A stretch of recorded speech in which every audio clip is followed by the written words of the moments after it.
An indie yarn dyer is currently in hot water after not fulfilling her orders on a pre-order shipment. So today we're going to have a little mooch into the drama, what's all going on, and we're just going to talk through it. So I actually came across this post maybe like last week. I came across the first post and I had a look on the dyer's Instagram, which you can no longer access because they have deactivated. But I didn't really think much of it. I just read the stuff. I was like, oh, that's not great behaviour, and then I moved on with my life.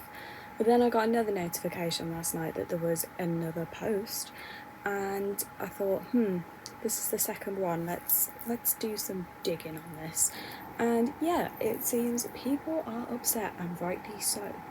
So the indie dyer in question is MezzoMakes, and she came out with a Taco Bell theme.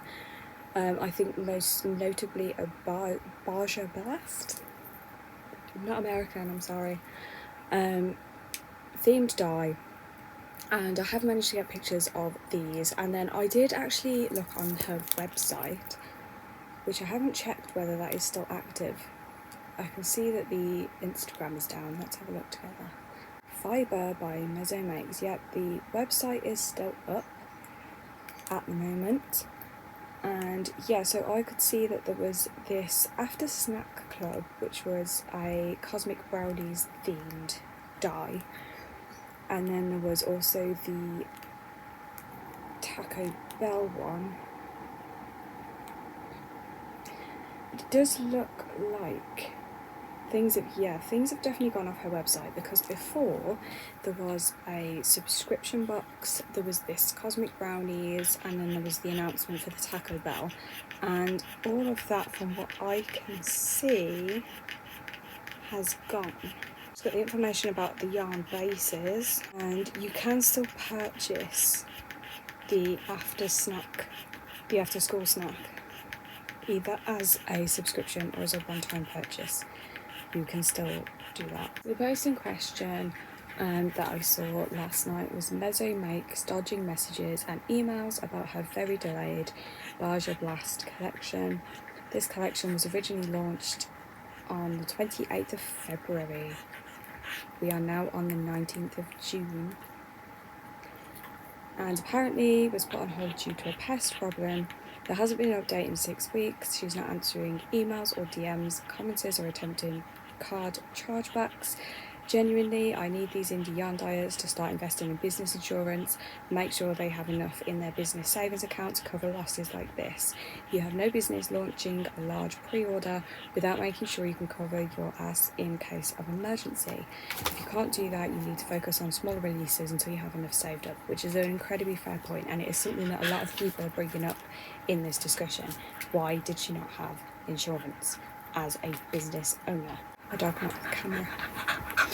So the Instagram post that she put up was on February 27th, saying that everything was launching the next day at 6 PM.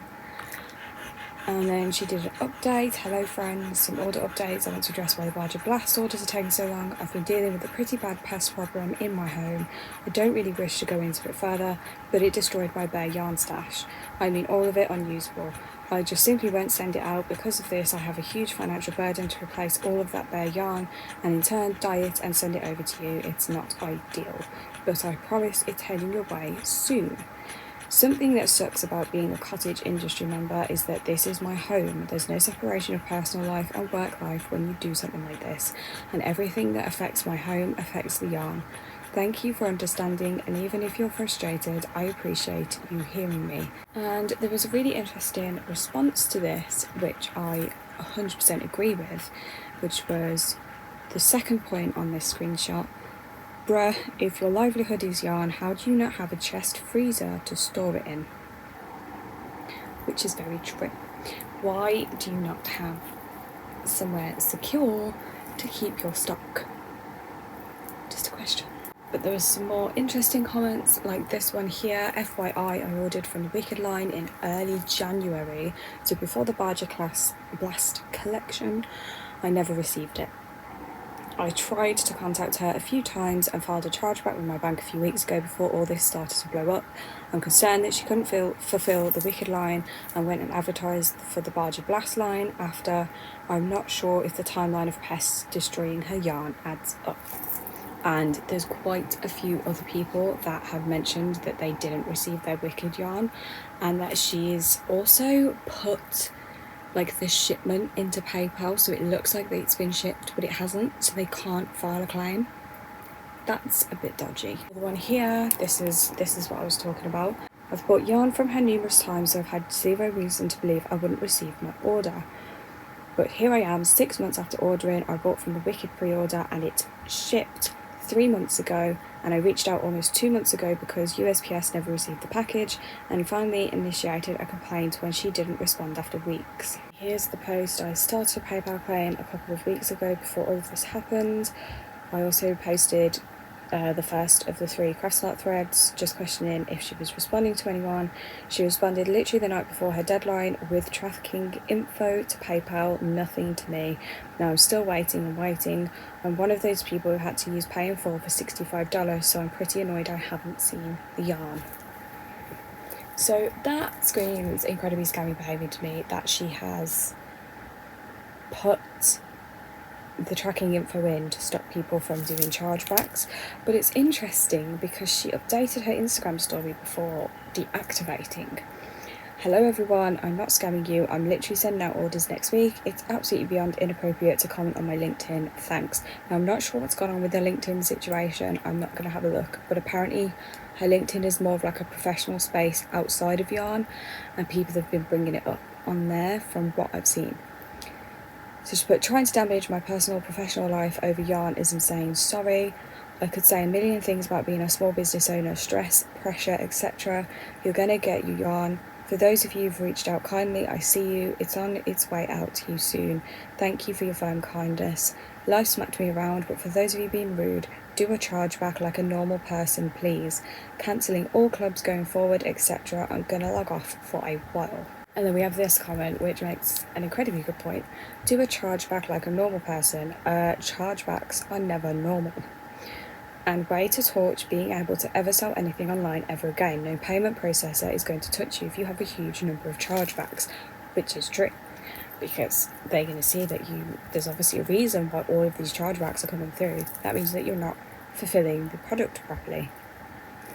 And then this comment here where it says it's so ironic that she's claiming other people are ruining her professional reputation, when in my opinion the ghosting and then updating with stories is really showing how unprofessional she truly is.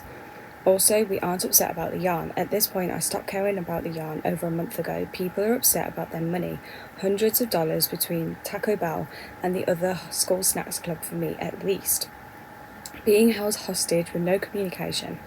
It's so dismissive and gaslighty to imply that people are upset over yarn, which again is true. People have spent their hard-earned money, and usually with like indie dyers, people who make these small batches of yarn, it's expensive. It's very expensive to buy from them, especially say if you want to make like a whole jumper or something. You need to buy quite a few skeins of this expensive yarn, and it's a treat. It's usually something that you buy to make that one piece that you're going to wear like all the time. I'm sure you know what I mean, as like a fellow creator if you're watching this. So these people have spent a lot of money on these skeins of yarn, and you know, they're excited for it, they've probably got projects planned, and it's disheartening when you've lost all of your hard-earned money to somebody who's in turn not working hard to give you the product that you bought. And the other thing is that she's been scamming people with the subscription. I just feel frustrated by the monthly club because I was charged. Joke's on me, I actually didn't catch that and thought she'd put it on pause until she was at a place to resume. No communicating anything and still taking payments really rubbed me the wrong way. Paused the club and give an update. I was willing to wait and did patiently wait until I realised my subscription was still active. If you've had pests come in to your stash, eat it all, there is nothing left. Why are you continuing to repeat charge customers on a subscription box knowing that you're not going to fulfill those orders? You would just blanket cancel all of those subscriptions, surely. And the other seemingly, allegedly scammy thing is that other yarn dyers have been reaching out to her to offer her bare yarn for her to dye, and she has refused. People in the community are actually trying to give her the benefit of the doubt, help her out, reach out to her, which is just lovely, and she's going, no, sorry. Even though she has this mass amount of orders that she's not refunding, and she's quite clearly stated in her stories that she is not going to refund people, they could just do chargebacks like a normal person. And yeah, that seems a bit fishy to me as well, because why would you not accept the help? If that was me and I had all of these orders, I'd be like, look, if you want a refund, email me, I will refund you. If you still want the collection, X, Y, and Z person has helped me out, like, this is amazing. It's going to take a little bit longer because I've hit this bump in the road, but you're going to get it. And just keep people updated, keep them in the loop. Don't just ghost them for weeks on end and then put something up and be like, oh, well, actually, it's your fault because you didn't do a chargeback. Someone said here, I could completely understand the turning down offers if you knew it wasn't safe to bring in yarn at the moment. Who knows what type of pests we're talking about and how bad it was, etc, etc. But just cancel and refund and say you will alert everyone to see if they want to repurchase when you're able to get up and running again. But it sounds like she's running the business on a sell the chickens and spend the money before they're hatched philosophy, which obviously we have no evidence of this. We have no evidence that she has just run off with people's money and spent it. But there is a very incredibly good point that if it isn't safe, you need to refund, because there's no chance that you're going to be able to fulfill the pre-order requirement if your space isn't okay to bring in fresh yarn. And to help us here, someone has done an entire timeline, so we can break down the timeline and go from there. And they've even put this as based off my own limited research. January 24th, she posted she's relocated, quit multiple jobs, took on a full-time marketing job, and she's pulling back on drops. February 22nd, announces the Baja Blast drop, posts about how she's struggling financially because she totaled her car and relocated, and obviously that cost a lot of money. February 26th, posts a small batch of product in progress. February 27th, posts 2 more skeins of finished colourway with more sub-story about her financial struggles with the move and the car. To be honest, huge foreshadowing and red flag to me. Obviously, we can look back now. Hindsight is a beautiful thing. I'd never purchase something from a business that conducts themselves in this way unless I was okay with never getting what I paid for. February 28th, models a FO with the colourway and reiterates she will not be doing another launch anytime soon. March 1st, posts that she's only a couple of orders away from making a down payment on a car. I don't know what kind of volume she's working with here or how much she's trying to spend on a car, but down payment means a car note, and if you're already struggling, you should probably just spend 5k on a Honda and not take on monthly payments and require comprehensive insurance. This threw up a red flag for me as someone very into cars but never had a car payment. I get that sometimes it's necessary if you don't have 5 to 9k liquid, but it's not a great financial decision to finance much more than if you're already struggling. Now obviously I feel like we're not really in a position to talk about this. Other people can chat about it. Obviously I'm not going to make a comment on what she is spending her finances on. So that part is none of our business, in my opinion. March 20th, announces a new yarn club dropping. March 25th, so much for no new launches. March 25th, post the colourway for the new yarn club. It's still available to subscribe to on her website as of today, June 18th, and that's what I found just.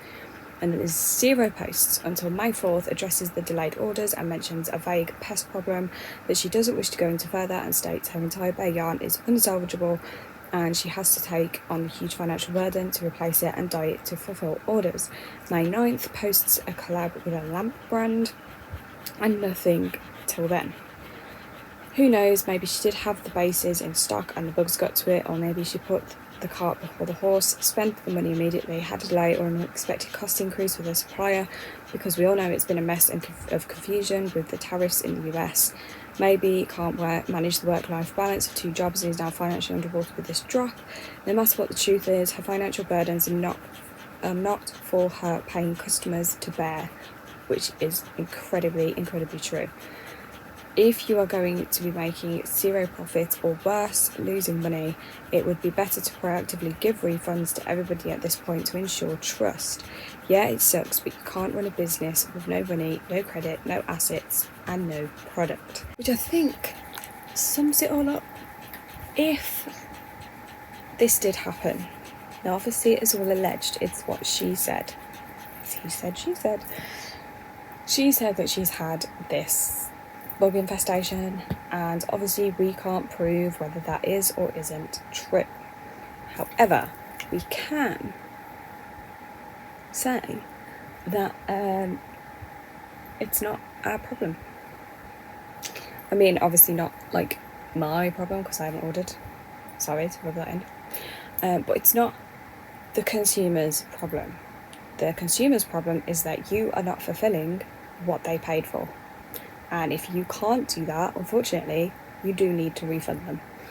You can't just be like, do a chargeback. Because also, as stated, that is going to affect her business negatively as well. This whole thing could have just been sorted by refunding people, and yeah, okay, it would suck, but you'd have that trust with your customer base. Whereas now, I feel she's completely lost the trust of her customers, and nobody's really going to order from her again, and she's just single-handedly ruined her whole business. Which, when she's using the sob story of like, oh, I need the money, you'd think she'd be doing everything to keep the business running in the long term. I don't know. Let me know your thoughts down below. And also, I have an idea to do something about like sob stories, using sob stories to sell products. What do you think of that? Am I going a bit too harsh there? But I've seen some interesting threads about it, and I thought it could make for an interesting discussion. Yeah, let me know what your thoughts. Give this video a thumbs up, and if you like me, maybe you could hit that subscribe button. We hit 400 subscribers, which is really cool. Thank you so much. That is a lot of people. And yeah, I'll see you next one. Bye.